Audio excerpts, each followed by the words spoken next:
Labas. Kartais atrodo, kad visas pasaulis susimokė prieš mus. Ryte išpilta kava, į darbą važiuojam kaip lenktynėse be taisyklių, o kur dar ta užduotis, kurią reikia skubiai padaryti vakar. Tad natūralu jausti nusivylimą. Ir dar natūraliau, kai norisi pasiskųsti.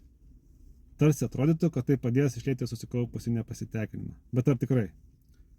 Skundai, jie veikia kaip kažkoks magnetas. Kuo daugiau jų sakome, tuo labiau stipriname mintį, kad viskas iš tiesų blogai. Bet žinot ką? Galima kitaip.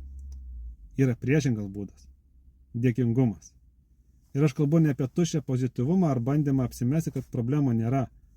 Tai yra paprastas įrankis, kuris padeda pakeisti fokusą. Ne į tai, kas negerai, o į tai, kas jau dabar yra gerai.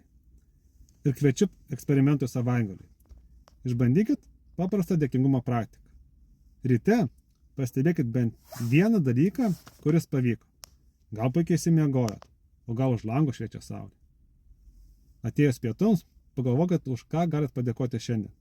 Gal kažkas jūs nustebino, o gal turėjote įdomų pokalbį. Vakare įvardinkit bent vieną pergalę. Net jei diena buvo labai sudėtinga, tikrai yra kažkas, kas pavyko. Ir tai ne kažkoks stebuklas, tai tiesiog dėmesio valdymas. Kuo labiau kreipi dėmesį į tai, kas gerai, tuo daugiau gerų dalykų pastebi. Dėkingumas ne tik padeda išsikapstyti iš nusivylimo, bet tuo pačiu ugdo ir psichologinį atsparumą. Tad jei šiandien kažkas nesiseka, sustok, paklaus savęs, už ką galiu būti dėkingas dabar.